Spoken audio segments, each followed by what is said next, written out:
สวัสดีท่านผู้ฟังที่ฮักแพงทุกท่านที่ให้เกียรติติดตามรับฟังรายการสติมาปัญญาเกิดเริ่มจาก 6:00 นจนฮอด 7:00 นสบายดีกันอีกเทื่อนึงนะท่านผู้ฟังเนาะผู้ที่ยังบ่ทันตื่นก็ตื่นมารับฟังในรายการสติมาปัญญาเกิดฝึกฝนสติตนเองให้มีความแม่นยำขึ้นตื่มท่านผู้ฟังและมื้อนี้ก็และข้อรายงานรายงานวันให้ท่านผู้ฟังฟังก่อนอื่นหมดนี่ก็มาพบมาพอท่านผู้ฟังนะแกแมนขึ้นเกาคำเดือน12พศ2554ตรงกับวันที่4พฤศจิกายน2011และก็รับหน้าที่ดำเนินรายการโดยสุรศักดิ์ดวงประเสริฐพร้อมกับพระอาจารย์บุญนาวงศ์แสงสีนมัสการพระอาจารย์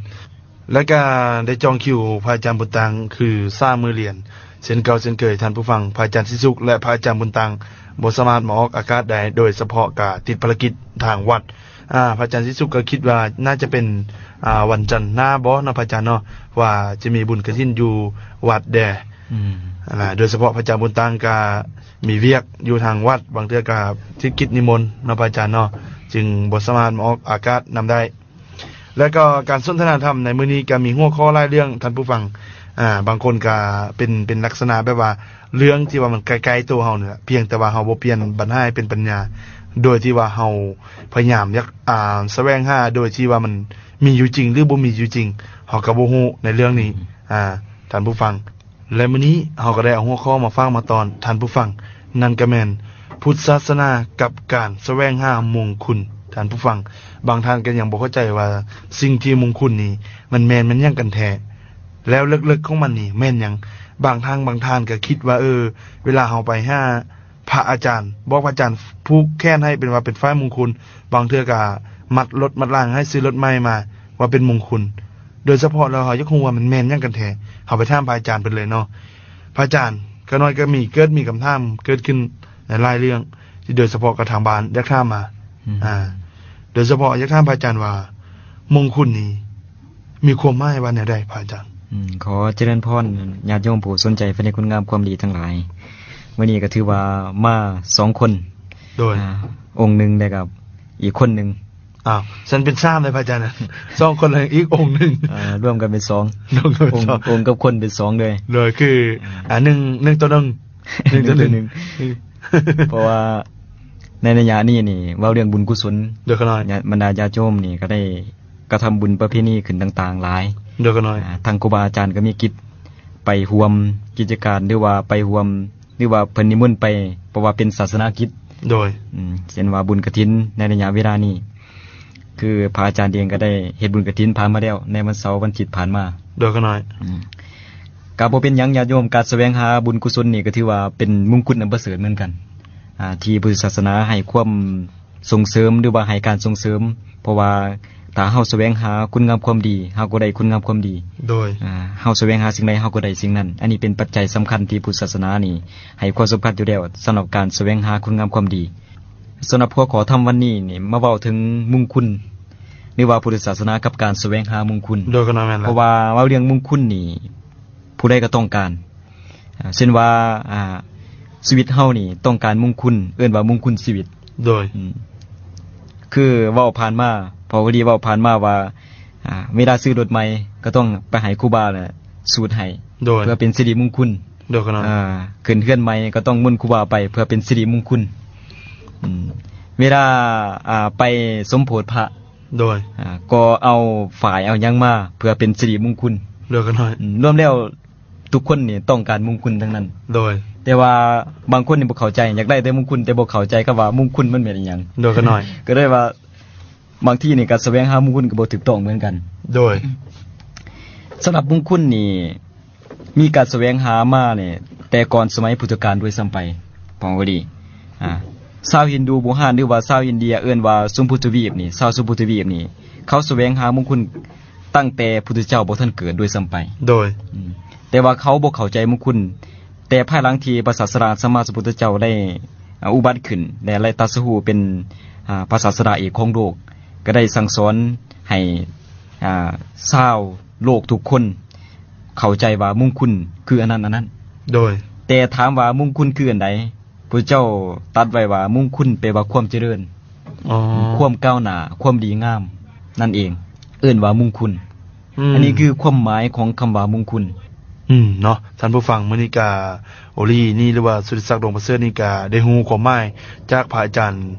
บุญนาวงศ์เซิงซี่เพิ่นก็ได้เว้าให้ฟังว่าความหมายของบุญคุณเนาะท่านผู้ฟังเนาะมงคุณนั่นก็แปลคือว่าความเจริญก้าวหน้าเนาะท่านผู้ฟังเนาะ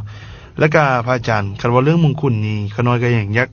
ศึกษาอยู่แล้วก็อยากฮู้อยากเห็นท่านผู้ฟังก็อยากฮู้ว่ามงคุณมันเป็นโตบ่หรือว่าเฮาจะไปหาซื้ออยู่ไสเฮาจะไปหาได้อยู่ไสพระอาจารย์คือมงคุณนี่และมีความเป็นมานี่แนวใดเนาะพระอาจารย์เนาะยันถามพระอาจารย์ตื่มเนาะ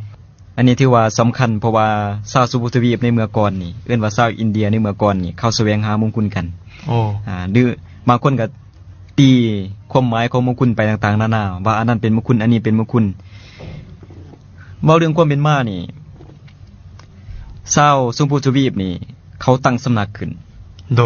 โดยที่ว่าต่างคนก็ต่างแสวงหามงกุฎกันนั่นแหละจึงมีการตั้งสำนักขึ้นมีการสอนกันโดยมีการสอนกัน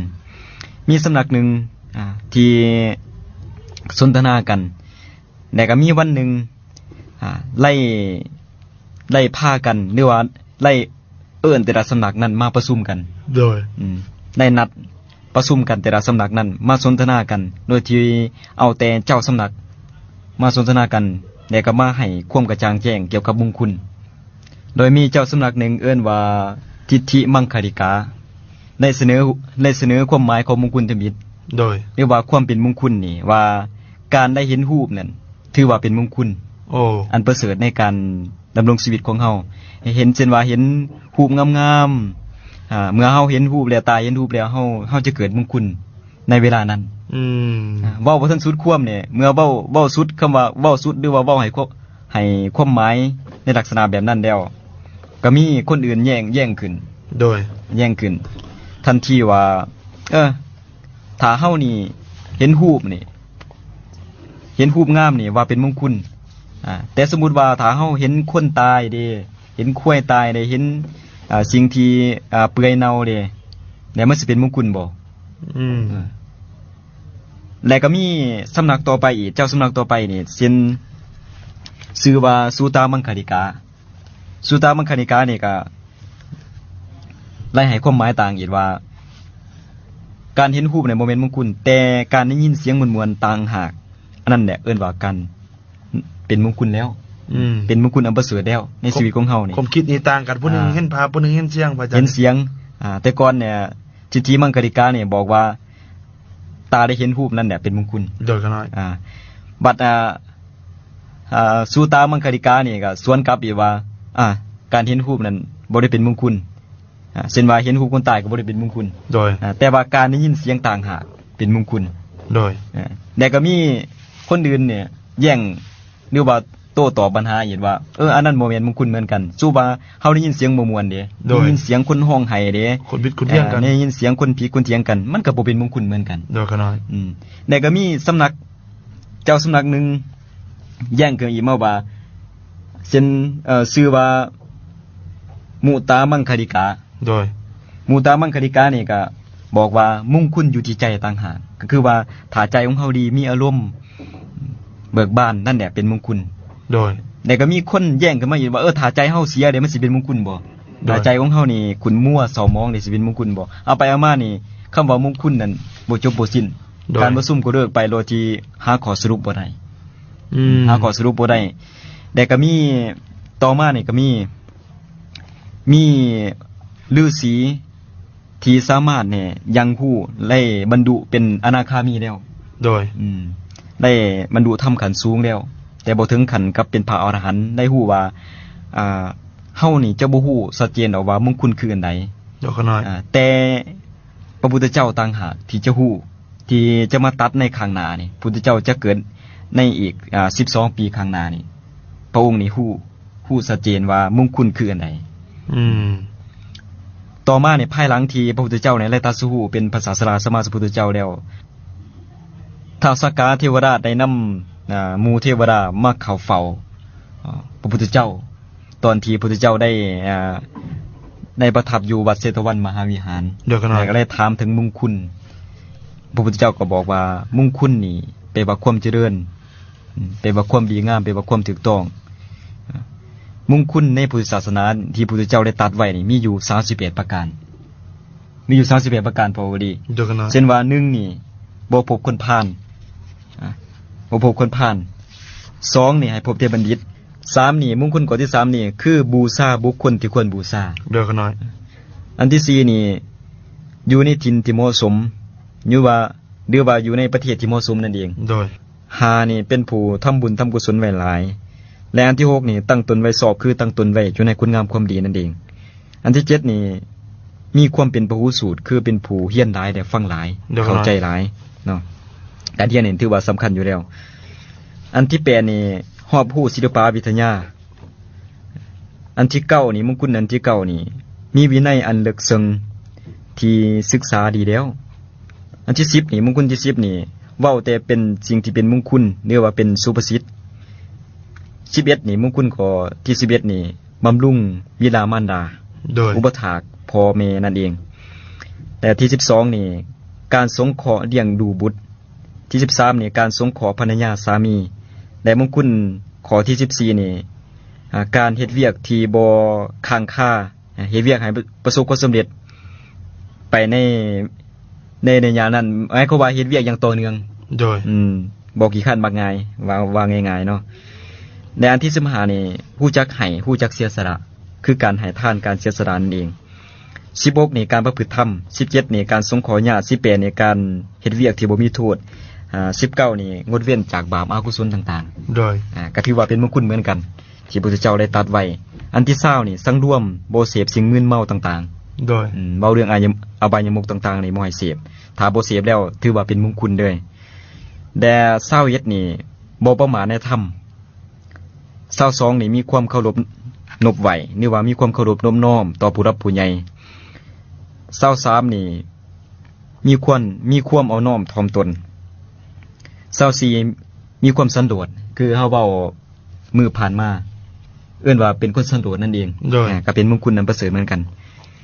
และ25นี่มีความกตัญญู26นี่การฟังธรรมตามการ27นี่มีความอดทน28นี่เป็นคนว่าง่ายสอนง่าย29นี่การพบสมณะฮู้จักเข้าไปฟังธรรมกับสมณะสีพราหมณ์และ30นี่ฮู้จักสนทนาธรรมตามการ31นี่การบำเพ็ญตาบาหรือว่าการประพฤติตนให้เหมาะสมหรือว่าประพฤติธรรมนั่นเอง โดย การบำเพ็ญตาบานี่และ32นี่คือการประพฤติพรหมจรรย์33ในการเห็นอริยสัจคือเข้าใจอริยสัจ4ทุกข์สมุทัยนิโรธมรรคนั่นเองและ35นี่จิตใจบ่หวั่นไหวในโลกธรรมเลย โดย ในโลกธรรม8ประการนั่นเองและ36มีจิตใจบ่เศร้าหมองเนาะ37นี่จิตปราศจากกิเลสและ38ตัวสุดท้ายคือมีจิตเกษมคือว่ามีจิตใจเบิกบานสำราญอันนี้เอิ้นว่าพุทธเจ้าได้ตรัสไว้ได้ตรัสกับเทวดาและมนุษย์ทั้งหลายว่ามงคลนี่มีอยู่38ประการเริ่มต้นจากการบ่พบคนพาล โดย ข้อที่1จนฮอดมงคล38ประการมีจิตใจแจ่มใสเบิกบานนั่นเอง โดย แต่โดยเฉพาะว่าอาจารย์อ่านมาเมื่อกี้เขาน้อยฟังมาเขาน้อยจำได้อยู่บ่หลายพระอาจารย์แต่มีข้อหนึงเขาน้อยคือคัดกันก็ได้ โดยเฉพาะนี่เฮาเคยเห็นทางบ้านเขาเจ้านิมนต์พระอาจารย์ไปสูดบ้านหรือว่าสูดเฮือนพระอาจารย์ คือเป็นมงคลเนาะพระอาจารย์เนาะว่าให้ช่วยเป็นมงคลคือการบ่ดื่มน้ำเมาหรือว่าบ่เสพสิ่งที่มึนเมา แต่เวลาที่ว่าเขาเจ้าสูดเหือนเมียงแล้วพระอาจารย์เป็นหยังที่ว่าในงานจึงมีน้ำเมา โอ้อันนี้เอิ้นว่าเขาเฮ็ดบุญผสมบาป อ๋อ เฮ็ดบุญบูชาบาปนั่นเอง โดย แทนที่ว่าจะได้บุญกุศลเท่าที่ควรก็บ่ได้ซะบาปก็บุญเจ้าก็เด้อว่าเฮ็ดไปก็เสียเวลาเฮ็ดไปก็เสียความรู้สึกเดี๋ยวบ่ได้บุญเท่าที่ควรเฮ็ดบุญแล้วก็ไปเอาสิ่งมึนเมามาผสมผสานกับคุณงามความดี โดย เอาลักษณะแบบเฮ็ดทั้งดีเฮ็ดทั้งชั่ว โดย ลักษณะแบบนั้นแต่คนเฮาปัจจุบันนี้นิยมได้พอดี โดยกันน้อยแม่นล่ะ นิยมเป็นค่านิยมสูงหลังจากเนี่ยนิมนต์พระสงฆ์ไปสูตรปฏิตามงคลอยู่เฮือนแล้วบางครั้งนี่พระนี่บ่ทันลงจากเฮือนซ้ำ โดย เครื่องเสียบมีการเสริมสรองมีการตำจอกันแล้ว โดย มีการเย็นกันอุ่นเครื่อง บางเฮือนเนี่ยหรือว่าบางคนนี่อันนี้สัมผัสตัวจริงพอก็ดี โดยกันน้อย สัมผัสตัวจริงเนี่ยบางคนนี่ถามพระด้วยว่าพระอาจารย์เนี่ยเอาบ่น้ำซาเหลืองๆเพิ่นว่า โอ้ ถามเลย มีจริง มีจริงอันนี้ไล่สัมภาษณ์ตัวจริงแล้ว โอ้ปานนั้น ว่า ว่ะ บุคคลเนี่ยประเภทนี้ก็มีอยู่ในสังคมเฮา แล้วสรุปว่าบุคคลเหล่านี้เขาเจ้าฮู้ว่าหรือว่าเขาเจ้าต้องแกล้งถามพระอาจารย์ บางคนนี่ก็บ่ฮู้แต่บางคนนี่ก็ฮู้แล้วตาโพโร อ๋อ ก็บ่ฮู้ว่าเป็นหยังล่ะทั้งที่ว่าเอานิมนต์พระสงฆ์ไปสู่ปริตามงคลเฮือน โดย ไปเฮ็ดบุญเฮือน แต่เป็นหยังยิ่งเอาสุรายาเมานี่มาลักษณะแบบเอาอยากเอามาถวายพระสงฆ์ด้วยซ้ำไป อืม ทั้งที่ว่าสิ่งนี้มันเป็นของเสื่อม อันนี้เอิ้นว่าคนบ่เข้าใจในการเฮ็ดบุญเฮ็ดกุศลอย่างแท้จริง โอ้กันจะว่าลักษณะวังดีกลายเป็นร้าย บางทีกลายเป็นร้าย อันและบุคคลเหล่านี้พระอาจารย์ มันมีอยู่2กรณี คืออยากถามพระอาจารย์ว่า ในกรณีนี้ถามว่าบุคคลนี้จะเป็นบาปบ่หรือว่าบ่เป็น สมมุติว่าคือฮู้พระอาจารย์ แล้วตั้งท่ามนี้คิดว่าเป็นบาปบ่พระอาจารย์ เป็นบาปแน่นอน เป็นบาป เป็นบาปแน่นอนฮู้แล้วตาโพโรนี่เป็นบาปแน่นอน ถ้าบ่ฮู้ ถ้าบ่ฮู้นี่ก็เป็นเหมือนกันแต่ว่าหักบ่แห้ง อ๋อ เป็นเหมือนกัน ก็คือว่าอภัยให้กันได้ สามารถที่จะเอาบุญกุศลเนี่ยทับถมสิ่งที่นั่นได้ แต่ว่าฮู้แล้วตาโพโรนี่ฮู้ความชั่วแต่เหตุความชั่วนี่ยิ่งอันตรายเอิ้นว่ามีเจตนาดิ แต่บาง ถ้าบุคคลที่เขาบ่ฮู้หั่นคือเอิ้นว่าบ่ได้เจตนา โดยก็น้อย บ่ได้เจตนามันอยู่ที่นั่น แต่บางครั้งก็อาจจะเป็นความลืมเคยของบุคคลเหล่านั้นเคยอาจจะเห็นพระสงฆ์เคยเป็นมาก่อนบ่เนาะพระอาจารย์เนาะหรือว่าบุคคลเหล่านั้นเคยเอาให้พระสงฆ์ดื่มบ่พระอาจารย์ อันนี้ก็เป็นอีกปัญหาหนึ่งที่เฮาบ่สามารถฮู้ได้ ก็ความจริงถ้าเฮาคิดพิจารณาเบิ่งนี่อาจจะบ่เป็นในลักษณะนั้นดอกแต่เป็นเพราะว่าบุคคลเหล่านั้นนั่นบ่ค่อยสนใจที่จะศึกษาว่าการประพฤติดีปฏิบัติชอบนี่ควรประพฤติแบบใด อ๋อ การเฮ็ดบุญเฮ็ดกุศลอยู่ในเฮือนนี่ควรเอาสิ่งใดอันใดเป็นประโยชน์หรือว่าอันใดที่เป็นมงคลอันที่แท้จริง เดี๋ยวก็น้อย ถ้าบุคคลที่ฮู้ว่าอันใดคือมงคลที่แท้จริง โดย อันใดคือความเสื่อมที่แท้จริง และเขาจะบ่เอาสิ่งนั้นมา อ๋อ เช่นว่าสุรายาเมานี่เฮ็ดบุญแล้วนี่ต้องปราศจากคำว่าสุรายาเมาเหล้าเบียร์ต่าง โดยก็น้อย ๆถ้าเฮานี่เฮ็ดบุญแล้วยังเอาสุรายาเมานี่มาสนุกสนานเพลิดเพลินกันนี่บ่เฮ็ดดีกว่า บ่เฮ็ดดีกว่าเพราะว่าบาปกับบุญมันเจ้ากันอยู่แล้วเจ้ากันอยู่แล้ว เนาะอันนี้ก็เป็นอีกข้อหนึ่งท่านผู้ฟังที่ว่าเป็นข้อคิดใจให้ท่านผู้ฟังว่าบางครั้งเฮาอาจจะบ่ฮู้หรือศึกษาบ่ถึงการเฮาได้หลุดคำเว้าหรือหลุดคำว่าไปนี่เฮาก็สามารถเปลี่ยนแปลงตนเองได้โดยที่ได้คำตอบจากพระอาจารย์บุญเนาในมื้อนี้โดยเฉพาะบ่ควรทำและต้องเข้าใจว่ามันบ่แม่นหน้าที่ของพระอาจารย์ที่จะมาดื่มเนาะพระอาจารย์เนาะน้ำสาเรื่องโดยเฉพาะคันว่าน้ำสาแท้นี่แม่นแต่บางคนก็น้อยก็บ่เคยคิดว่าบางคนเขาเจ้าอาจจะคิดว่าพระอาจารย์คันว่าเป็นเรื่องน้ำสาเรื่องบ่ว่าเป็นเหล้าเป็นเบียร์สิแล้วว่าบ่ผิดศีลธรรมพระอาจารย์มันเกี่ยวกันอยู่บ่เรื่องกับที่ว่าตัวซื้อเราบ่ผิดศีลธรรม อันนี้เป็นความเข้าใจผิดที่สุดของบุคคลนั้น อ๋อ ความจริงแล้วน้ำเมาก็คือน้ำเมา โดย เฮาสิเปลี่ยนชื่อมันเนี่ยมันก็น้ำเมาของเก่านั่นแหละ โดย สมมุติง่ายๆว่าเฮาสิเปลี่ยนชื่อไผก็ตามเฮาก็ยังเป็นเฮาเหมือนกัน โดย เช่นว่าปัจจุบันนี้นี่ปอโอลี่ชื่อโอลี่ โดย สิเปลี่ยนใส่เป็นลักษณะเป็นวุฒิ โดย แต่ว่าคนเดียวก็ยังคือเก่าอยู่ โอ้ นิสัยก็ยังบ่เปลี่ยนแปลงอยู่เปลี่ยนชื่อแต่เฮาบ่เปลี่ยนนิสัยนี่ก็เหมือนเก่า โอ้ เพราะฉะนั้นนี่การเปลี่ยนชื่อของน้ำเมานี่เฮาสิเปลี่ยนไปได้ฮู้แบบใดสิว่าน้ำนี่กษัตริย์มิตรว่าหยังก็ว่าแต่ว่าพุทธศาสนามองว่านั่นแหละคือความเสื่อมคือน้ำเมาเหมือนเก่า โอ้ขน้อยก็ฮู้แจ้งในมื้อนี้พระอาจารย์โดยเฉพาะก็คือยกอย่างว่าน้ำเมาเปลี่ยนเป็นน้ำมันก็ไปเติมรถจักรรถยางก็บ่ได้ บ่ได้เหมือนเก่า โอ้ เพราะว่าศักยภาพของน้ำเมาก็คือน้ำเมาอยู่แล้ว โดย ฉะนั้นก็แล้วกันเนาะท่านผู้ฟังที่ฟังอยู่ตอนนี้ก็เห็นที่ว่าแบบใดผิดปกติก็ควรตักเตือนซึ่งกันและกันได้ซึ่งว่าเฮาจะปิดบังหยังก็จะมันนี่ความจริงบ่ได้นะพระอาจารย์เนาะกันสิว่าเรา มันก็น่าแปลกใจฟังบ่ดี โดย เช่นว่าญาติโยมทั้งหลายนี่โดยเฉพาะแม่นบุคคลที่ยังบ่เข้าใจในการเฮ็ดบุญเฮ็ดกุศลอันนี้ขอฝากไว้เลยบรรดาญาติโยมทั้งหลายเช่นว่านิมนต์พระสงฆ์ไปสู่ประเดชตามงคลเฮือนหรือว่าไปสันปัตหารเช้าปัตหารเพลหยังก็แล้วแต่เวลาครูบาอาจารย์ให้ศีลแล้วนี่ควรที่จะนำไปประพฤติปฏิบัติด้วย โดย เช่นว่านี่ให้ศีลข้อที่1ข้อที่2ข้อที่3ข้อที่4ในข้อที่5นี่เฮายังสิเอาน้ำเมามากินอยู่แสดงว่าเฮารับศีลไปเนี่ยเพื่อเป็นสากบังหน้าซื่อๆเอาศาสนานี่เป็นสากบังหน้าเอาศีลธรรมนี่เป็นสากบังหน้า แต่บ่ได้สนใจที่จะนำมาประพฤติปฏิบัติเลย โดย แล้วนี่สิริมงคลนี่ความเป็นมงคลมันจะเกิดขึ้นได้แนวใด อ๋อ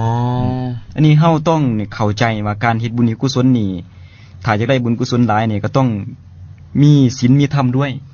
โดย ต้องเฮ็ดมันไปในทางตามที่พุทธศาสนานี่ได้บัญญัติไว้ด้วยบ่แม่นเฮ็ดนอกกรอบของพุทธศาสนา อ๋อ ถ้าเฮาเฮ็ดนอกกรอบเฮาก็บ่เป็นชาวพุทธที่แท้จริงเพราะว่าจุดยืนของชาวพุทธคือ1เพิ่งพาพระรัตนตรัยอันที่2นี่มีใจศรัทธา3ได้บ่บูชาสิ่งมึนเมา โดยกัน เหล้าเบียร์ต่างๆถ้าเฮานี่เพิ่งพาพระรัตนตรัยมีใจศรัทธาแต่บูชาสิ่งมึนเมาเหล้าเบียร์ต่างๆนี่อันนี้นี่บ่เป็นชาวพุทธที่แท้จริง อืม มันเป็นเศร้าหยังนี่เป็นเศร้าเมาเนี่ยเศร้ากี่เหล้าเมายานี่นี่ โดย ศาสนาบ่ส่งเสริมอยู่แล้ว โดยคันที่ว่าเป็นเศร้าสิ่งที่มันเมากันว่าเศร้าทางซึมเสียโอ้รู้สึกว่าเว้าบ่ถือกันเนาะท่านผู้ฟังเนาะกันว่าเรื่องเมานี่ก็ อันนี้ก็เป็นอีกแนวทางหนึงท่าน เมา ผู้ เรื่ ฟั อง งเมานี่มันลักษณะแบบมันเซไปเลยว่า โดยผู้เว้าก็เซรถบ่ เซด้วยเพียงแต่แม้กระทั่งเดิมบ่ได้ซิมรถมันก็เมาอยู่แล้ว โดยก็อันนี้ก็ฝากไว้กันแล้วกันบางคนพระอาจารย์ ก็ยังบ่เข้าใจคือว่าการหับสิ้น โดยเฉพาะแน่นอนว่าพระอาจารย์ไปสูตรอยู่ซั่นนี่คือต้องมีการให้สิ้นเนาะพระอาจารย์ ให้สิ้น และให้ ทุ พ ก ร ครั้ง คือยกตัวอย่าง เป็นหยังถือว่าเว้าฮอดสิ้น1ฮอดสิ้น4แม่งไปก็ยาฮอดสิ้นข้อที่5ก็หับอยู่หับจักสิ้นพระอาจารย์ออกไปก็หับจอกตีม หับจอกตื่ม อันนี้ก็ให้พิจารณาเนี่ยบรรดาญาติโยมทั้งหลายถ้าเฮาอยากได้ความดีที่แท้จริงอยากให้บุญของเฮาบริสุทธิ์ผ่องใสนี่ก็ต้องหลีกเว้นจากสิ่งเหล่านี้ ตอนหน้าไปพระอาจารย์จะบ่แปลเป็นเวอร์ชันเป็นภาษาลาวเอาแจ้งๆเลยบ่พระอาจารย์ ความจริงเนี่ยเขาก็ฮู้ดีเลย โดย ว่าสุรานี่บ่ควรเสพแล้วก็ฮู้ความหมายดี โดย เฮ็ดว่าปัจจุบันนี้เนี่ยพากันน้อยใจเหมือนกัน โดย น้อยใจอยู่บนว่านี่ญาติโยมนี่มีแต่ขอ โดย ขอกับขอนี่ขอศีลนี่อาทิตย์หนึงหรือว่าเดือนหนึงนี่ขอหลายครั้งเลย โดย บางครั้งในปัจจุบันนี้นี่ญาติโยมทั้งหลายนี่เฮ็ดบุญกุศลเฮ็ดบุญเฮือนเฮ็ดบุญวัดเฮ็ดบุญหยังก็แล้วแต่รวมทั้งว่าศีลด้วยนี่เกือบจะว่าไปร่วมโมทนาบุญทุกครั้งก็ต้องรับศีลทุกครั้ง โดยกันหน่อย แต่มีครั้งใดบ่ที่จะประพฤติปฏิบัติ นี่พระอาจารย์นี่หรือว่าพระสงฆ์สามเณรนี่ก็น้อยใจเหมือนกัน โดย ว่ามีแต่ให้กับให้แต่บ่เคยญาติโยมบ่เคยนำไปปฏิบัติ อ๋อ เป็นลักษณะแบบนั้นพระอาจารย์ แบบนั้น อันนี้กันคือพระอาจารย์เพิ่นได้เว้ากันมาแหละคือว่าทางบ้านเฮาเนาะก็โดยเฉพาะคือประชาชนเฮาคือธรรมดาที่บ่ได้ปฏิบัติธรรมในพระอาจารย์เพิ่นเฮามีแต่ขอ แต่ว่าเฮาบ่เคยเอาไปใส่เนาะคือบ่ใช้กับชีวิตประจำวันเลย แล้วจะมีออกผลหยังคือพระอาจารย์ทั้งสิ้นนะพรหลายนี้บ่หมดบ่พระอาจารย์ สำหรับศีลพรนี่บ่เบิดแน่นอน โดย บ่เกินบ่เหมือนกับสิ่งอื่นยิ่งให้ยิ่งเพิ่มขึ้นยิ่งเจริญขึ้น อ๋อ เจริญทั้งตัวผู้ให้และก็เจริญทั้งตัวผู้รับด้วยถ้านำไปปฏิบัติยกตัวอย่างง่ายๆพอก็ดีศีลนี่มันเปรียบเหมือนกับยารักษาโรค โดย ยารักษาโรคเช่นว่าปัจจุบันนี้นี่เฮาอยากเป็นคนดี หรือว่าอยากแก้ไขปัญหาหรือความทุกข์ใดเฮาไปรับยาจากท่านหมอว่าเฮาเป็นไข้หวัดเฮาก็ไปรับยาท่านหมอก็ให้ยาทิฟฟี่บ่หรือยาปาราเซตามอลนี่ยังก็ว่าไป เดี๋ยวกันหน่อย ให้หลังจากให้แล้วนี่บ่นำเอามากินเนี่ยมันสิมีผลอันใดแล้วสิแก้ไขนี่ไข้หวัดของเฮาได้อยู่บ่มันเท่าไข้หวัดได้อยู่บ่มันบ่ได้ ตัดเลยบ่เกิดผลเลย บ่เกิดผลเลยศีลธรรมก็เหมือนกันเฮามีแต่เพียงหับกับหับบ่เคยนำไปใช้ด้วยมันบ่สามารถที่จะเฮ็ดให้เฮานี่สามารถแก้ไขปัญหาชีวิตได้เหมือนกัน อันนี้ก็เป็นข้อคิดหนึงนะท่านผู้ฟังเนาะก็ฟังพระอาจารย์มานี่ก็รู้สึกว่าเฮาก็เข้าใจอย่างลึกซึ้งและเข้าใจอย่างดีท่านผู้ฟัง แต่ระยะนี้เฮาขอพักผ่อนกันก่อนท่านผู้ฟังระยะหน้าเฮาจะมาสนทนากันอีกทีหนึงกับรายการสติมาปัญญาเกิด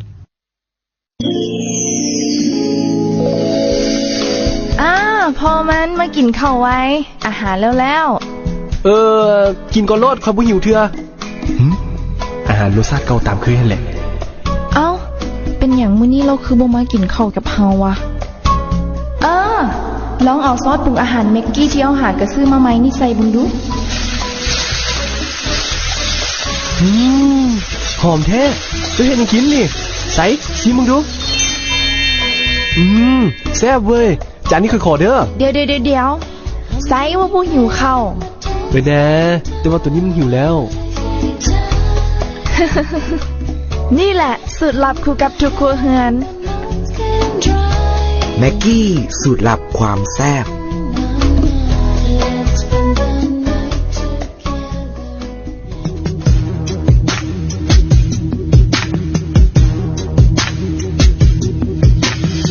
ฆษณาที่กุ้มค่าและได้ประสิทธิผลเป็นอย่างดีจงให้ความไว้วางใจกับ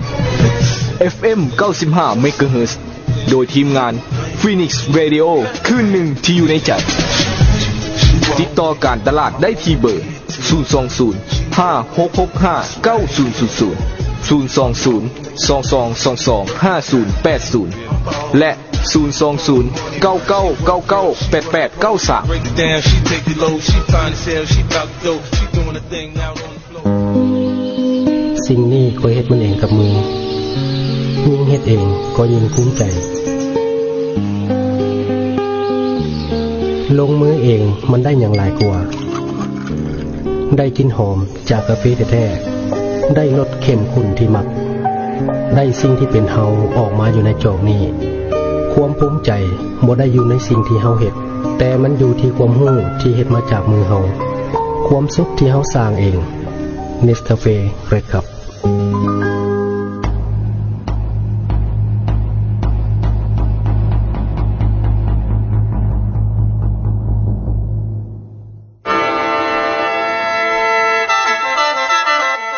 ถ้าผู้ใดทุกข์พอโศกเศร้าเหงาและวุ่นวายถ้าหากอยากหายหันมาฟังรายการสติมาปัญญาเกิดเพื่อให้ฮู้เข้าใจและเห็นวิธีแก้ทุกข์ให้แก้ทุกทานได้พร้อมทั้งแผ่ความสุขให้ตัวเองและสังคมอีกด้วยสุสุสังลาภเตปัญญังฟังด้วยดีย่อมจะเกิดปัญญาเชิญติดตามรับฟังรายการสติมาปัญญาเกิดโดยทีมงาน Phoenix Radio คือหนึ่งที่อยู่ในใจขอต้อนรับท่านผู้ฟังเข้าสู่ระยะที่2ของรายการสติมาปัญญาเกิดก็มีหลายเรื่องหลายราวที่เราได้มาสนทนากันก็เป็นเวลาที่ว่าโดนนานแล้วนะพระอาจารย์เนาะบ่ว่าจะเป็นเรื่องใดก็ตามก็คือเขาเห็นสิ่งปรากฏการณ์คือสิ่งแวดล้อมแหละพระอาจารย์บ่แตกต่างคือพระอาจารย์อาจจะเคยไปกิจนิมนต์ไปบ้านผู้นั้นไปเฮือนผู้นี้พระอาจารย์แต่ก็เห็นความแตกต่างแต่ละหมู่บ้านแล้วก็แต่ละเฮือนต่างกันไปเนาะพระอาจารย์เนาะและก็ฟ้าคำถามพระอาจารย์อีกเป็นข้อที่3พระอาจารย์โดยเฉพาะกับทางบ้านเฮานี่อาจจะอยากฮู้อาจารย์ท่านผู้ฟังทางบ้านนี่เส้นตัวอย่างว่ามงคลกับชีวิตมีความสัมพันธ์กันแนวใดเนาะพระอาจารย์เนาะอันนี้สำหรับมงคลกับชีวิตนี่ว่ามันมีความสัมพันธ์กันอย่างไรและก็มีความสำคัญแนวใดโดยกันหน่อยถ้าคนเฮานี่มันมีมงคลในการดำรงชีวิตหรือว่าเฮ็ดให้ชีวิตนี่ประสบกับสิ่งที่เฮาต้องการโดยกันหน่อยว่าทุกคนนี่ต้องแสวงหาหรือว่าอยากพบกับสิ่งที่เป็นมงคลอยู่แล้วมันมีคำโกงขามอยู่ว่ามงคลกับอัปามงคลโดยหรือว่าอาวามงคลก็คือว่าคำว่ามงคลนี่แปลว่าความเจริญโดยคำว่าอัปามงคลแปลว่าความเสื่อมสังคมลาวเฮาก็จึงนิยมกันเวลาไปสูตรเนี่ยงานบุญเฮือนโดยลักษณะแบบนั้นจะต้องมนต์พระนี่3องค์5องค์หรือว่า7องค์9องค์ลักษณะแบบนั้นเพื่อเป็นสิริมงคลโดยขน้อยถ้าเป็นงานอัปามงคลนี่เพิ่นจะนิยมนิมนต์นี่4 6 8 10ลักษณะแบบนั้นเป็นครูเพราะว่าตามความเข้าใจหรือว่าตามสังคมเฮานิยมกันมาตั้งแต่โบราณกาลนี่ผู้รับผู้ใหญ่นี่จะเว้าว่าเคียกอยู่ครูนี้ลักษณะนั้นสิ่งที่เป็นอัปมงคลนี่จะน้องมนต์ครูไปเพื่อเคียกอยู่นี่ครูนี่จะหนีสิ่งที่บ่ดีนี่จะหนีออกจากชีวิตของเฮาได้อันนี้เป็นความเชื่อแต่ว่าความจริงน้อยหลายเพียงใดนี่จะได้อธิบายต่อไปโดยขน้อยแต่สำหรับที่ว่ามงคลนี่มันมีความสัมพันธ์แนวไหนต่อชีวิตของเฮานี่แน่นอนต้องสัมพันธ์แน่นอนสัมพันธ์ขนาดใดแต่ก็สำคัญขนาดไหนเหมือนกายกับใจด้วยฟังบ่ดีเหมือนกายกับใจด้วยเช่นว่ากายของเฮานี่คล้ายๆกับว่าวัตถุกับจิตใจกายของเฮานี่คล้ายๆกับวัตถุเหมือนโมเมนต์คล้ายๆกับแต่มันเป็นวัตถุมันนี่ใจเนี่ยก็คือว่าเฮาเรื่องความนึกคิดนี่ก็นอนอยู่ในหันอยู่แล้วโดยบางคนก็บอกว่าวัตถุนี่สำคัญกว่าจิตใจอันนี้เฮาบ่สามารถสรุปได้ดอกว่ากายกับใจนี่หรือว่าวัตถุกับจิตใจตัวใดสำคัญกว่ากันล้วนแล้วแต่สำคัญถ้าขาดใจนี่ห่างกายก็อยู่บ่ได้เหมือนกันเบื่อเน่าไปล่มสลายแต่กลายเป็นดินเป็นหยังไปเหมือนกันเมื่อใจนี่สำคัญกว่ากายมันก็ทุกสิ่งทุกอย่างนี่ ถ้าเฮาสรุปได้ว่ากายใจนี่สำคัญบ่มันก็สำคัญว่าสำคัญกว่ากายบ่อันนี้ก็บ่สามารถที่จะอธิบายได้หรือว่าสรุปได้เหมือนกันมันเป็นการประสานงานกัน ประสานงานกันประสานงานกันหมายความว่าทั้งสองอย่างนี่ประคับประคองกันไปโดยประคับประคองกันไปเหมือนกับมงคลกับชีวิตก็เหมือนกันโดยสำหรับมงคลกับชีวิตนี่พระพุทธเจ้าบอกว่ามีความสำคัญอันมหาศาลและสูงสุดโดยซ้ำไปฉะนั้นจึงว่าสำคัญเพราะว่าหลักที่พระพุทธเจ้านี่ได้ตัดไว้ก็คือว่า1นี่บ่ให้พบคนพาลนี่ว่าเฮาอยากเป็นคนดีและเป็นคนที่มีมงคลในชีวิตในการประคับประคองชีวิตในการเมื่อชีวิตของเฮานี่ต้องบ่พบคนพาลโดยคนพาลนี่ก็คือคนซัวคนที่พาเฮาไปสิ่งที่ซัวหายเสื่อมเสียโดยและนำพาเฮาไปสู่อัปมงคลอัปมงคลนี่เหล่าสุรายาบิเหล่าสุราการพนันต่างๆนี่อันนี้เนี่ยเอิ้นว่าอัปมงคลของเสื่อมพุทธศาสนาเอิ้นว่าของเสื่อมเสียอวัยมุขนี่เป็นของเสื่อมอยู่แล้วถ้าคนไหนนำพาเฮาไปบุคคลนั้นคนพาลพุทธเจ้าบอกว่าบ่ควรคบถ้าเฮานี่บ่พบคนพาลนี่เฮาจะเป็นมงคลอันประเสริฐมงคลอันประเสริฐเลยในการใช้ชีวิตของเฮานอกจากบ่พบคนพาลแล้วเป็นหยังคือการคบบัณฑิตโดยคือการคบบัณฑิตการพบบัณฑิตนี่บัณฑิตพาไปหาผลเหมือนดังคำสุภาษิตลาวเฮาว่าคบคนพาลนี่พาไปหาพิษพบบัณฑิตนี่พาไปหาผลแล้วเมื่อพบบัณฑิตเจตให้เฮานี่เกิดมงคลในชีวิตของเฮาเพราะฉะนั้นการแสวงหามงคลนี่มันบ่ได้เป็นเรื่องที่ยุ่งยากอีหยังโดยแต่คนเฮาปัจจุบันนี้พอเอาดีเสือบอกว่าคนที่ปัจจุบันนี้นี่มักแสวงหามงคลในสิ่งที่บ่ถือบ่ต้องโดยก็ได้ว่าบ่ได้รับมงคลเท่าที่ควรตามหลักพุทธศาสนาที่วางไว้ย้อนว่าเฮาบ่เข้าใจมงคลอย่างแท้จริงคิดว่าเครื่องรางของขลังเป็นมงคลแม่นแต่บางครั้งพระอาจารย์ไป5ทีเรื่องที่เวทมนต์คืออย่างว่าเป็นเรื่องงมงายนิดนึงพระอาจารย์งมงายแต่ว่าพระอาจารย์คิดว่าในได้กับเรื่องนี้เช่นว่าอาจารย์เพิ่นเนาะคืออย่างเรื่องงมงายเอาขี้หินให้พระอาจารย์คือมังหินนี่เอาให้มาบูชมบูชาว่าเป็นมงคลมันเป็นไปได้แท้บ่พระอาจารย์มันเป็นไปบ่ได้ตามหลักพุทธศาสนานี่บอกว่าเฮาเชื่อถืองมงวยบูชาสิ่งงมงวยพระพุทธเจ้าบอกว่ามงคลขอต่อมานี่คือการบูชาสิ่งที่ควรบูชาบุคคลที่ควรบูชาคล้ายๆกับว่าพุทธศาสนาเนี่ยอยากให้ทัศนะแนวทางว่าการบูชาสิ่งใดก็แล้วแต่ต้องบูชาในทางที่ถูกต้องด้วยโดยขน้อยแล้วจะเป็นมงคลอันประเสริฐแก่บุคคลที่บูชานั้นเช่นว่าเฮาบูชาเครื่องรางของขลังนี่เฮาคิดว่ามันเป็นมงคล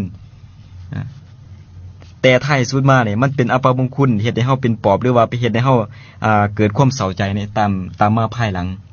ย้อนว่าเฮาบูชาสิ่งศักดิ์สิทธิ์ที่ให้เหตุให้ผลโดยบ่ถูกต้องตามหลักตามแนวทางของพุทธศาสนาที่พุทธศาสนามองว่าสิ่งเหล่านั้นคือเดียรสารวิชาคือวิชาที่ขัดขวางต่อพระนิพพานโอ้คันสิว่าคันมันเป็นลักษณะพระอาจารย์เฮาจะเบิ่งให้เห็นเลยก็คือการบังคับผู้อื่นเอาเป็นของตนเองคืออย่างว่าเห็นความสุขผู้อื่นเป็นความสุขของตนเองอ๋อและอีกสิ่งนึงเช่นว่าเขาเฮ็ดคาถานิยมนี่เพื่ออยากให้คนนิยมโดยเพื่ออยากให้คนนิยมแต่ตนเองบ่เคยสร้างค่านิยมของตนเองว่ามันเป็นไปได้บ่มันสิเป็นไปบ่ได้นะพระอาจารย์พุทธศาสนานี่สอนให้ฝึกตนเองอยากเฮ็ดให้คนอื่นนิยมก็ต้องสร้างตนเองว่าสิ่งไหนที่ควรพัฒนาตนเพื่อให้คนอื่นนิยมโดยพุทธศาสนานี่ให้ฝึกและปฏิบัติด้วยตัวของเราเองอย่าไปเอาสิ่งนั้นสิ่งนี้มาประดับกายโดยที่ว่ามันบ่ถูกบ่ต้องและคาถานิยมหรือว่าคาถาเครื่องรางของขลังนี่แม้กระทั่งผู้ที่เอาสิ่งเหล่านี้นี่เอิ้นว่าคล้ายๆกับว่าเหมือนกับคำเว้าที่ว่าน่ะบ่เชื่อบ่ก้มลบดูนะแต่พุทธศาสนามองว่าบ่เชื่อนั่นต้องพิสูจน์บ่เชื่อต้องศึกษาบ่มีปัญญาน่ะต้องเรียนรู้เฮานี่มาจมอยู่กับคำว่าบ่เชื่อนี่อย่าลบดูแต่พุทธศาสนานี่ก้าวไกลไปกว่านั้นอีกว่าบ่เชื่อหั่นต้องศึกษาด้วยโดยมันเข้าใจว่าสิ่งนั้นนี่มีคุณค่าน้อยหลายเพียงใดมีประโยชน์ มีโทษน้อยๆเพียงใด คันสิว่าคันบ่เชื่ออย่าลบหลู่พระอาจารย์คำว่าลบหลู่นี่เฮ็ดให้เฮาบ่มีความกล้าหาญซ้ํ บ่มีความกล้าหาญ อ๋อ จมอยู่กับสิ่งเหล่านั้นทั้งๆที่ว่าสิ่งเหล่านั้นมันเป็นเรื่องที่งมงวยอยู่แล้ว บ่เชื่อต้องศึกษา บ่เชื่อต้องศึกษา บ่มีปัญญาต้องเรียนรู้ บ่มีปัญญาต้องเรียนรู้ ตัวนี้เนาะท่านผู้ฟังเนาะเป็นกำลังใจเลย เป็นกำลังใจด้วยพุทธศาสนานี่สอนให้คนฝึกตนเองบ่แม่นว่าเฮาได้อยากได้สิ่งนั้นสิ่งนี้ไปขอบาบนอ้อนวอนสิ่งศักดิ์สิทธิ์พระพรหมฟ้าแทนอหยังต่างๆอันนี้นี่เป็นเรื่องที่ให้เหตุผลที่สุด แต่เฮายังบ่ช่วยเหลือตัวเองบ่ได้และแม่นไผจะมาช่วยเฮา แม่นเนาะ เฮาบ่ฮักตัวเองแล้วแม่นไผจะมาฮักเฮาพุทธศาสนาอยากให้ทัศนะในลักษณะแบบนี้ แต่บางคนนี่พระอาจารย์ไปวัดไปหาพระอาจารย์นี่ไปกราบ YouTube มาอาจารย์ก็อธิษฐาน แต่เขาน้อยก็บ่เข้าใจว่าการอธิษฐานคือบางเทื่อก็ต้องจุดธูปบูชาพระพุทธรูปเนาะเช่นตัวอย่าง แต่ว่าเขาเจ้าอธิษฐานเขาน้อยเคยถามได้พระอาจารย์อธิษฐานหยังแล้วเขาเจ้าก็เคยว่า1อยากให้ครอบครัวมีความสุข2ให้หลุดพ้นความทุกข์ยากทุกสิ่งทุกอย่าง3มีเงินใช้หลายๆ4มีครอบครัวฐานะที่ดีที่มีรถสมบูรณ์แบบคือรถใหญ่ขี่อาจจะเป็นมีคือหมู่สิซะพระอาจารย์แล้วพระพุทธเจ้านี่สามารถเนรมิตให้ได้บ่พระอาจารย์ พุทธเจ้านี่บ่สามารถนิมิตให้เฮาได้นอกจากเฮาเป็นผู้นิมิตเอง โดย ก็คือว่าพุทธเจ้านี่เป็นเพียงผู้บอกทางส่วนการเดินทางน่ะคือตัวเฮา อ๋อ เป็นเพียงผู้บอกทางว่าทางนี้นี่เจ้าควรเดินแต่ว่าสิ่งที่เจ้าจะไปถึงนั้นคือเจ้าลงมือหรือว่าย่างไปเองเดินไปเองจึงจะบรรลุเป้าหมาย โอ้นี่เป็นสิ่งที่สำคัญที่ว่าพระอาจารย์ให้ความแจ้งมื้อนี้เลยฉะนั้นก็ท่านผู้ฟังก็ไปขอพรจากพระอาจารย์หรือว่าเป็นขอพรจากพระพุทธรูปเฮาก็คือว่าเอาเหตุและผลคือการทัศนาคือเฮาว่าไปแล้วต้องเฮ็ดให้มันได้เนาะพระอาจารย์เนาะ การไปบูชาสิ่งศักดิ์สิทธิ์ต่างๆนี่ก็คือพุทธศาสนานี่มองว่าการบูชานี่ถือเป็นเรื่องสำคัญเพราะแต่ว่าบูชาบุคคลที่ควรบูชาจึงจะเป็นมงคลแก่ตัวเฮาโดยบูชาบุคคลที่ควรบูชาเช่นว่าพระพุทธเจ้านี่เป็นบุคคลที่ควรบูชาการบูชาในทางพุทธศาสนานี่มีอยู่2แบบพอก็ดีนี่คือนั่นแหละพระอาจารย์1อามิสาบูชาคือการบูชาด้วยวัตถุสิ่งของโดยเช่นว่าไปวัดนี่เอาดอกไม้ธูปเทียนไปบูชาพระรัตนตรัยมีพระพุทธพระธรรมพระสงฆ์เป็นต้นโดยอันนี้นี่พุทธศาสนามองว่าการบูชาในลักษณะนี้เป็นการบูชาขั้นพื้นฐานแต่บ่แม่นการบูชาขั้นสูงสุดได้บุญกับบ่หลายทอการบูชาขั้นสูงสุดการบูชาขั้นสูงสุดนี่บูชาแนวใดก็คือว่าต้องปฏิบัติบูชาโดยก็คือบูชาด้วยการปฏิบัติเช่นว่าพุทธเจ้านี่ให้คำสอนของพุทธเจ้านี่ให้หลีกเว้นจากความชั่วทั้งปวงเฮาก็พยายามที่จะมีความเพียรละสิ่งที่เรียกว่าหลีกเว้นจากความชั่วทั้งปวงโดยพุทธเจ้าสอนให้สร้างความดีทั้งปวงอันใดความดีสร้างเฮาก็มาพัฒนามาปรับปรุงเปลี่ยนแปลงมาสร้างความดีทั้งปวงให้เกิดขึ้นในชีวิตของเฮาและพุทธศาสนาให้ทัศนะอีกว่าหรือว่าให้คำสอนอีกว่าต้องทำจิตใจของตัวเองให้ผ่องใสก็คือถ้าเฮาฮู้แล้วเฮาก็นำมาปฏิบัติก็คือว่าสร้างจิตใจของตัวเองให้ผ่องใสบริสุทธิ์เป็นคนซื่อสัตย์สุจริตแล้วเฮานี่จะเป็นคนที่เอิ้นว่าเข้าถึงพระรัตนตรัยที่แท้จริงก็คือว่าบูชาด้วยการปฏิบัตินี่เป็นบูชากันสูงสุดโดยเช่นเฮาไปบูชาพระนี่เฮาต้องนึกถึงว่าพุทธเจ้านี่สอนเฮาอย่างใดแล้วเฮาสิเอาหัวขอธรรมอันใดมาวางไว้ในใจของเฮาก็คือสนทนากันผ่านมาโดยแล้วเฮาสินำมาปฏิบัติเมื่อใดโดยลงมือตอนใดในฐานะที่เฮาอยากจะเป็นคนดีบ่แม่นว่าเฮาอยากจะเป็นคนดีแล้วมานอนรอคอยเพื่อได้ความดีและเฮาจะบ่มีวันที่จะเป็นคนดีได้แน่นอนโดยเพราะว่าเฮาบ่ได้ลงมือปฏิบัติเน้นย้ำเสมอว่าพุทธศาสนานี่บ่ได้อยู่ที่การศึกษาเรียนรู้และเข้าใจเท่านั้นต้องนำไปใช้นำไปปฏิบัติด้วยจึงจะเกิดผลประโยชน์แก่ตัวเฮานี่คือจุดสำคัญและต่อมาอีกพอดีเอาเรื่องลักที่เป็นมงคลนี่อันนี้เพียงแต่ยกเขามาเอามาเป็นบางข้อเท่านั้นมันมีอยู่38ประการหรือว่ามีอยู่31ข้อโดยเพียงแต่ยกขึ้นมาในเริ่มต้นเช่นว่าบ่พบคนพาล2มานี่ครบแต่บัณฑิตเนี่ย3มาบูชาบุคคลที่ควรบูชาและขอยกเอาข้อนึงที่ถือว่าค่อนข้างกวมเอามงคล31ประการก็คือว่าตั้งตนไว้ชอบโดยการตั้งตนไว้ชอบนี่ พอพอดีนี่ฮู้บ่ว่าการตั้งตนไว้สอบนี่ตั้งตนไว้ในลักษณะแบบใดตามที่ขน้อยเข้าใจเนาะพระอาจารย์เนาะที่ฟังมาเข้าใจขน้อยคิดว่าเฮาอยู่พอเพียงพระอาจารย์คืออย่างว่าเฮามีเฮาก็อยู่ซำนี้พระอาจารย์เนาะเป็นคนดีโดยบ่ไปบังเบียดคนอื่นไล่สำใดพอใจสำนั้นแม่นแล้วอันนี้ถูกต้องแน่นอนก็คือพุทธเจ้าบอกว่าการตั้งตนไว้ชอบนี่ถือว่าเป็นมงคลอันประเสริฐอีกข้อนึงเอิ้นว่าอัตตาสมาปณิทิจาเอตมังคารมุตตมังการตั้งตนไว้ชอบคือมงคลอันประเสริฐในหลักศาสนานี่คำว่าการตั้งตนไว้ชอบนี่คือการตั้งตนไว้อยู่ในคุณงามความดีโดยคำว่าในคุณงามความดีคือตั้งตนไว้อยู่ในศีลและธรรมหรือว่าศีลธรรมคำว่าศีลและธรรมนี่มีอยู่2ศัพท์มาควบคู่กันบางคนนี่เข้าใจได้ว่าอันนี้คือศัพท์เดียวความจริงเนี่ยศีลก็ต่างธรรมก็ต่างศีลนี่มีหลายระดับเช่นว่าศีลนี่แปลว่าหยังแปลว่าความประพฤติที่ถูกต้องหรือว่าง่ายๆว่าเป็นการสังรวมกายวาจาให้เรียบร้อยเช่นว่าศีล5เหมาะสมกับอุปสมบทอุปสิกาคฤหัสถ์ต้องนับถือศีล5ในการประกอบอาชีพของตนเองโดยเพื่อบ่ให้เบียดเบียนคนอื่นของกันในการจะอยู่ร่วมกันอย่างมีความสุขได้ศีลขั้นสูงขึ้นมาก็ศีล8ศีลอุโบสถโดยอันนี้ก็สูงกว่าศีล5ขึ้นมาไผปฏิบัติได้ก็แสดงว่าประเสริฐกว่าศีล5อีกและศีลลำดับขึ้นมาก็คือศีล10สำหรับสามเณรและก็ศีลสูงขึ้นมาก็คือของภิกษุมี227ข้ออันนี้ถือว่าหลายภิกษุสงฆ์นี่ต้องปฏิบัติศีล227ข้อศีล227ข้ออันนี้เขาจะบอกว่าการตั้งตนอยู่ในคุณงามความดีนี่คือตั้งตนอยู่ในศีลและธรรมคำว่าธรรมในทางพุทธศาสนานี่อยากเน้นย้ำให้บรรดาญาติโยมได้เข้าใจอีกว่าพุทธเจ้านี่ได้เผยแผ่ศาสนานี่45พรรษาคือ45ปีใน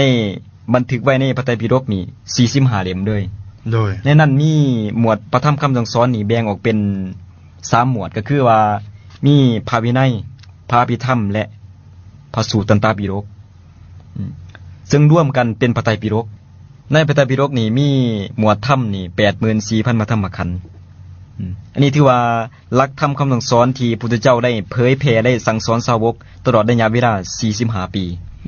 เพราะว่าพุทธองค์นี่ได้ปรินิพพานนี่อายุ80ปีได้ปรินิพพานได้นำหลักธรรมคำสั่งสอนนี่มาสอนชาวโลกนี่ได้ 84,000 มธรรมขันธ์แต่ว่าหลายคนก็บอกว่ามันหลายแนวนี้นี่เฮาสิสามารถที่ปฏิบัติให้บรรลุความสำเร็จได้บ่หรือว่าจื้อได้บ่บางคนนี่น้อยใจแต่บ่ทันปฏิบัติอันนี้ก็น่าเห็นใจเหมือนกันความจริงแล้วพุทธศาสนาบอกว่าถ้าเฮานี่ยึดมั่นในคุณงามความดีหรือว่าเฮาจะเอาแต่เพียงหัวใจหรือว่าหัวใจสำคัญของพุทธศาสนาก็ได้เช่นว่าเว้นสัวกระทำดีและมีจิตใจผ่องใสนี่หรือว่าเอาขอเดียวด้วยก็ได้พอดีโดยคือบ่เป็นคนประมาทคือบ่เป็นคนประมาทในการใช้ชีวิตเพียงขอเดียวเท่านั้นนี่เฮาจะปฏิบัติตามหลักธรรมของศาสนาพุทธได้ด้วยคือต้องมีสติแน่นะพระอาจารย์ต้องมีสติคำว่ามีสติก็คือความบ่ประมาทแม่นแน่นอนหัวใจของพุทธศาสนาก็คือสตินั่นแหละโดยเป็นเรื่องที่กวมเอาหลักธรรมคำสั่งสอนทั้งหมดเลยอันนี้เนี่ยเฮาจะบอกว่าการตั้งตนไว้ชอบนี่คือมุ่งคุณชีวิตเฮ็ดให้ชีวิตนี่มีความก้าวหน้าก้าวไกลชีวิตได้และมีความสุขในชีวิตได้เพราะว่าเฮานี่ตั้งตนอยู่ในทางที่ชอบประกอบด้วยศีลธรรมโดยคนเฮานี่อยากจะเป็นคนดีแต่เฮาเมื่ออยากเป็นคนดีแล้วนี่เฮานำเอาศีลธรรมมาประพฤติปฏิบัติแน่นอนเฮาต้องเป็นคนดีแน่นอนอันนี้นี่ท่านผู้ฟังได้ง่ายๆเลยคือพระอาจารย์ว่าในคัมภีร์เฮามาเป็นพระไตรปิฎกบ่พระอาจารย์เนาะพระไตรปิฎกก็คือ 84,000 พระธรรมขันธ์เนาะท่านผู้ฟังเนาะแต่พระอาจารย์บุญเนาสว่าเอามาให้เลยท่านผู้ฟังคืออยากให้ชีวิตของท่านดีขึ้นนั่นก็คือเอาข้อเดียวไปเลยอย่าประมาทท่านผู้ฟังเฮ็ดหยังก็อย่าประมาทเรื่องการเรียนการหาเงินการใช้ชีวิตทุกสิ่งทุกอย่างพระอาจารย์แน่นอนคำว่าประมาทนี่เฮ็ดให้เฮาเป็นไปหาทางเสื่อมได้พระอาจารย์ พุทธศาสนาบอกว่าความประมาทคือหนทางแห่งความตาย อ๋อ คนที่ประมาทเหมือนกับคนที่ตายแล้วพุทธเจ้าบอกว่าจังได๋จังว่าซั่นเพราะว่าคนที่ประมาทเป็นบุคคลที่ตายแล้วนี่พุทธเจ้านี่ให้ทัศนาว่าคือการตายจากคุณงามความดี โอ้ เช่นว่าเขาประมาทในศีลธรรมนี่เขาวัดไปก็บ่มีคุณค่าบ่มีความหมายหยังดอกบาปบุญบ่มีนรกสวรรค์บ่มีชาตินี้ชาติหน้าบ่มีชาตินี้นี่เฮ็ดจังได๋ก็ขอเฮ็ดลงไปโลดตายแล้วบ่ได้เฮ็ด เหล้าสุราการพนันกินลงไปเสพลงไปลิ้นลงไปเพราะว่าเวลาเฮายังเหลือหน่อยเต็มที่แล้วตายแล้วจะบ่ได้เฮ็ด อันนี้เอิ้นว่าประมาทในการใช้ชีวิต โดย เหมือนกับคนที่ตายแล้วคือตายจากศีลธรรมคุณงามความดี โดย อันนั้นอาจารย์จรัญบอกว่าจนหยังก็จนได้แต่อย่าจนความดี จนเงินจนค่ำนี่ก็พอหาได้จนความดีนี่มันเบิดเลยเพราะว่าความดีเป็นตัวนำทางชีวิตของเฮาไป โดย เหมือนกับคำสุภาษิตที่ว่าเขาบอกว่า4คนหาม 3 คนแห่ 3คนแห่1คนนางสังเนี่ย2คนพาไป อ๋อ 4คนหามคือธาตุดินธาตุลมธาตุไฟ ดินน้ำลมไฟ 3คนแห่ได้บัดนี้3คนแห่นี่คือไตรลักษณะคือทุกขังอนิจจังอนัตตาทุกขังก็คือความบ่สบายเป็นทุกข์ความบ่ได้ดังใจนั่นเองอนิจจังคือความบ่เที่ยงความเปลี่ยนแปลงเหมือนดังทานเว้าไปสนามเวทีได้กล่าวไว้อันนี้เป็นหัวใจของพุทธศาสนาเลยเด้ โดย หลักไตรลักษณะแรกอนัตตาคือความบ่ได้ดังใจความบ่มีตัวตนนั่นเองและ1คนสั่งมันยังคือจิตใจของเฮา2คนพาไปมันยังบ่ดีคือบาปกับบุญ อ๋อ บาปกับบุญ อันนี้ถือว่าสำคัญเนี่ยคนเฮาที่ตายไปแล้วนี่บ่มีหยังไปนำได้มีแต่บาปกับบุญเท่านั้นเหมือนกับท่านอาจารย์ดาวเวียงบุญนาโกกล่าวไว้ว่าตายไปแล้วจะเอาหยังไปนำแหน่คงเหลือแต่ของ2สิ่งติดตามตัวสิ่งทั้งสองนั่นก็คือดีเดซัวจะตามตัวจะตามไปเวลาตาย อ๋อ มีแต่ดีกับซัวเท่านั้นตามเฮาไปโดยแล้วเฮานี่เกิดมาเป็นมนุษย์แล้วนี่เฮาจะเอาสิ่งใดเฮาจะเฮ็ดสิ่งใดเพื่อจะเป็นทุนชีวิตของเฮาก้าวไปสู่สิ่งเมื่อเวลาเฮาตายไปแล้วพบหน้านั่นเองโดยขน้อยแม่นนะท่านผู้ฟังเฮาว่าฟังเบิ่งนี้ก็พระอาจารย์ได้เว้าให้ฟังนี่ก็เป็นตาแนวคิดรวยไปได้ก็ตามพระอาจารย์ตายไปก็บ่สามารถเอาไปนำได้บ่สามารถนำไปนำแล้วราคาลู่ๆทิ่มไปก็คือวัตถุทิ่มซื่อๆเนาะพระอาจารย์เนาะทิ่มไปซื่ออันนี้ก็เป็นสิ่งหนึ่งท่านผู้ฟังควรปฏิบัติคือเฮาสิ่งที่เราตายไปคือบาปกับบุญท่านผู้ฟังถ้าว่าเฮาเฮ็ดดีตั้งแต่ยามเป็นมนุษย์ท่านผู้ฟังยามไปอยู่พุ่นเฮาอาจจะสบายก็ได้เนาะพระอาจารย์เนาะแน่นอนคันเฮาเฮ็ดทุกข์โดยพระอาจารย์ขนาดอยู่เมืองมนุษย์ก็ยังทุกข์แล้วอยู่พุ่นแห่งสิซ้ำใดพระอาจารย์บ่ต้องกล่าวถึงโดยคล้ายๆกับว่าเฮาสร้างความสัวในปัจจุบันแล้วนี่เฮาจะกล่าวถึงด้วยว่าอนาคตจะได้ดีโดยเหมือนกับเฮานี่ขี้คร้านมักง่ายโดยแต่เฮาอยากมีความหังมีนี่มันสิมีได้จังได๋ในอนาคตปัจจุบันนี่ขี้คร้านมักง่ายแล้วอนาคตนี่สิได้ดิบได้ดีเป็นคนหังมีหรือว่าเป็นเศรษฐีนี่มันเป็นไปบ่ได้โดยอันนี้คือข้อพิสูจน์ข้อเท็จจริงข้อมูลที่เป็นเหตุเป็นผลที่พุทธศาสนาให้สั่งสอนให้บรรดาญาติโยมชาวพุทธทั้งหลายนี่ก็คือว่าต้องยึดมั่นในคุณธรรมแล้วสร้างตั้งแต่วันนี้แล้วอนาคตเฮาจะดีตื่นหูอยู่กับปัจจุบันแน่นอนท่านผู้ฟังเนาะแล้วก็ท้ายรายการเฮานี่ก็เรื่องเวลานี่บ่เพียงเท่าใดพระอาจารย์ก็จะมาสนทนาถึงข้อสุดท้ายท่านผู้ฟังก็จะคล่องคอยกันบางคนก็เฮ็ดเวียกไปนำก็ฟังไปนำเรื่องรายราววิทยุนี่เป็นเรื่องที่ว่าง่ายๆน้อยกระทัดสามารถฟังได้ในเวลาเฮ็ดเวียกท่านผู้ฟังก็คือพระอาจารย์ข้อที่5บ่แม่นข้อที่4นะท่านผู้ฟังเนาะก็รู้สึกว่ามันเบลอมาแล้วท่านผู้ฟังข้อที่4นี่ขน้อยยักฮู้ว่าพระอาจารย์คือพระพุทธเจ้าเพิ่นได้บอกชาวพุทธเฮาฮู้ว่าอย่าถือมงคลตื่นข่าวแต่ขน้อยยักฮู้ว่ามันมีความหมายได้พระอาจารย์คืออย่าถือมงคลตื่นข่าวนี่สำหรับมื้อนี้นี่เฮาเว้าเกี่ยวกับมงคลว่ามงคลนี่ถือว่าเป็นเรื่องประเสริฐที่ทุกคนควรแสวงหาโดยเอิ้นว่ามงคลที่พุทธเจ้าตรัสไว้31ประการดังเสนอไว้แต่ตอนต้นเนาะแต่เป็นหยังบางคนก็สิสงสัยว่าพุทธเจ้าสอนว่าชาวพุทธนี่บ่ให้ถือมงคลตื่นข่าวโดยแล้วมันสิบ่ขัดกันบ่ท่านผู้ฟังก็สิบ่เข้าใจชัดเจนอันนี้คำถามนี้นี่ยกขึ้นมาก็เพื่อว่าแก้ปัญหาข้อของใจ โดย ให้บรรดาญาติโยมชาวพุทธท่านผู้ฟังนี่ว่าบ่ให้ถือมงคลตื่นข่าวนี่ก็คือว่า1นี่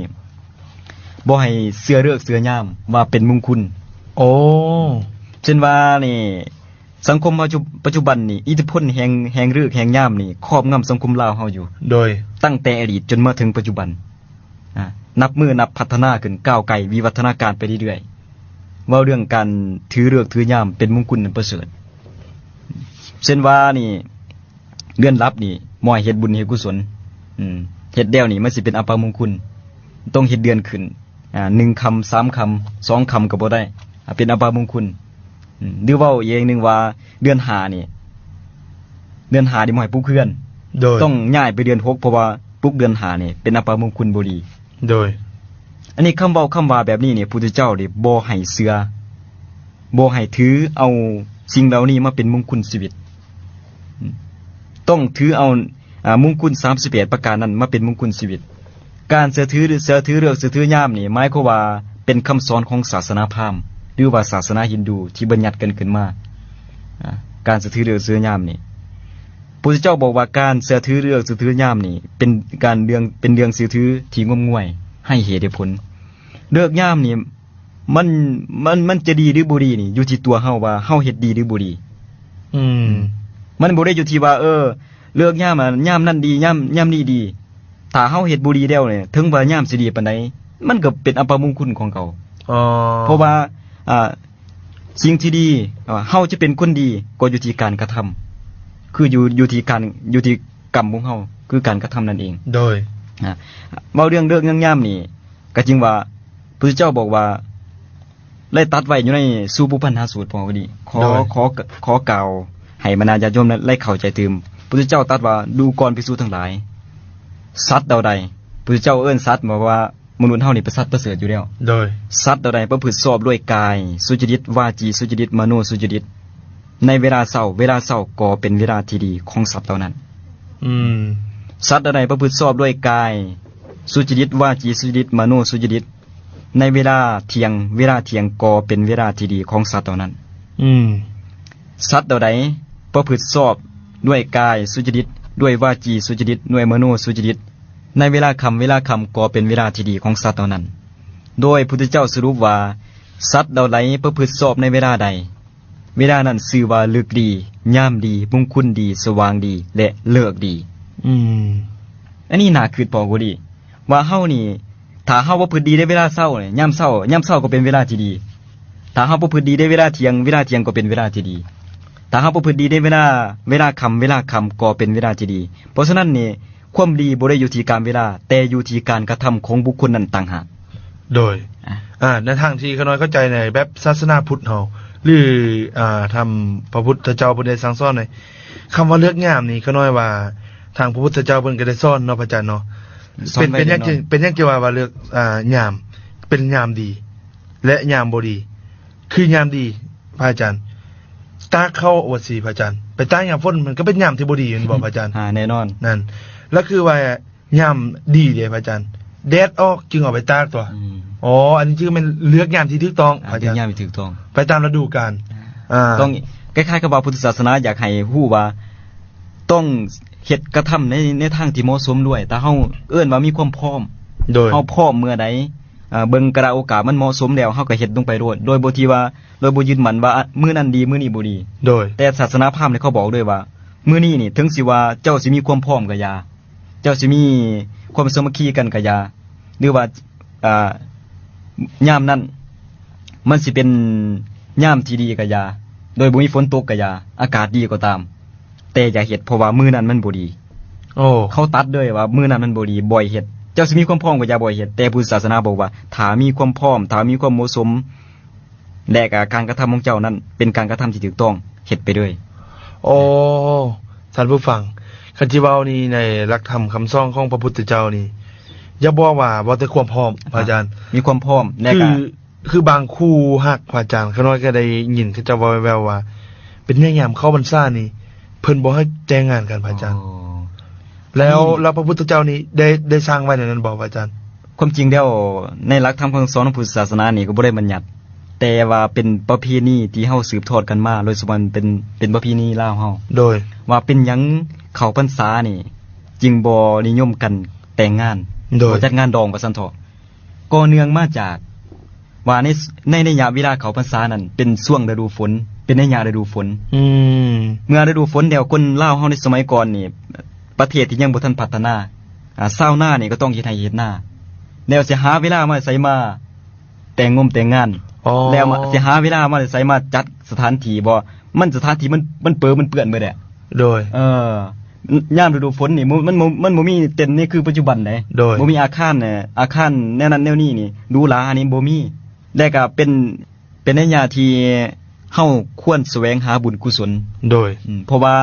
ในระยะที่เข้าพรรษาของพระสงฆ์นั้นพระสงฆ์จะจำอยู่วัดนั้นครบทุกองค์เลย โดย เวลาเฮาแสวงบุญกุศลนี่จะได้ครบบริบูรณ์เฮาต้องการ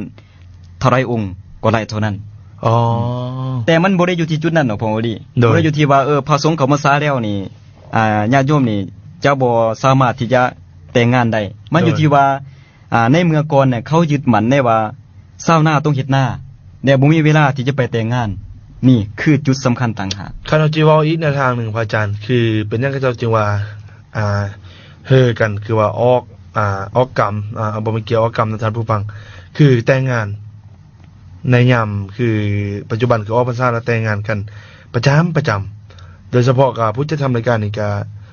เกือบ5ปัจจุปัจจัยใส่2นี่เกือบบ่ทันอาจารย์คันที่เว้าแล้วกามมาเฮามาเบิ่งตามคำสั่งสอนของพระพุทธเจ้าพระอาจารย์เพราะว่ากันว่าเรื่องแต่งงานในระยะคือฤดูนี้เนาะพระอาจารย์เนาะมันมีความอุดมสมบูรณ์เข้าน้ำสัมปาแล้วหมดแน่นอนพี่น้องมาทางไกลต้องเอาเข้าน้ำมาตอนพระอาจารย์การเดินทางก็สะดวกสบายเพราะว่าในสมัยก่อนนี่มันเดินทางยากมันบ่มีทางยางคือปัจจุบันนี้ไปมาหาสู่กันนี่ก็ลำบากแล้วเฮาสิมาเอาแต่งงานในช่วงฤดูฝนนี่ในระยะฤดูฝนนี่มันลำบากที่สุดชาวบูฮานเฮาก็จึงบ่ให้แต่งงานในระยะเวลาฤดูฝนโดยอันนี้คือประเด็นสำคัญที่เฮาควรนึกถึงแล้วก็คิดพิจารณาก็ที่ว่าคนที่บ่ฮู้นี่มันไปชื่อเรื่องแบบนั้นเลยพระอาจารย์ชื่อเรื่องแบบนั้นถือว่าอันนั้นถ้าเฮาเฮ็ดได้มันบ่เป็นมงคลโดยมันก็บ่เป็นมงคลแท้นอนเพราะว่ามันบ่ถือกาลเทศะเด้เพราะว่าในระยะก่อนเขาเป็นอย่างซั่นแต่ในระยะนี้นี่เฮาสามารถเฮ็ดได้โดยตามเงื่อนไขความเหมาะสมในความสะดวกลักษณะแบบนั้นเนาะด้วยเหตุนั้นเองพระพุทธศาสนาจึงบอกว่าการเชื่อถือสิ่งใดนี่ก็ต้องเชื่อในเหตุในผลด้วยอย่าเชื่อถือมงคลตื่นข่าวอย่าเอาฤกษ์ยามนี่มาเป็นอุปสรรคในการพัฒนาชีวิตของเฮาถ้าเฮากระทำดีแล้วเว้าจาดีแล้วนึกคิดดีแล้วสิ่งนั้นสิ่งดีจะบ่อยู่นำเฮาของดีของมีค่าจะมาอยู่นำเฮาถ้าเฮาเฮ็ดดีกระทำดีเว้าจาดีของดีจะบ่อยู่นำเฮาถ้าเฮาเฮ็ดดีถ้าเฮาเฮ็ดบ่ดีเว้าจาบ่ดีกระทำบ่ดีนึกคิดบ่ดีของบ่ดีอัปมงคลจะบ่อยู่ในตัวเฮาแน่นอนโดยเพราะฉะนั้นในการแสวงหามงคลก็ถือว่าต้องยึดมั่นในศีลธรรมคือตั้งตนไว้สอบนั่นเองนี่ก็คืออยากสรุปให้บรรดาญาติโยมนี่ได้เข้าใจในลักษณะแบบนี้เนาะแล้วก็ตอนนี้ก็เวลาเฮาก็มืดพระอาจารย์การสนทนาธรรมมื้อนี้ก็ได้จบเพียงเท่านี้และมื้อหน้าเฮาจะมาสนทนาให้ท่านผู้ฟังอีกตื่มโดยเฉพาะกับท่านผู้ฟังกำลังมีปัญหาค้างคาใจ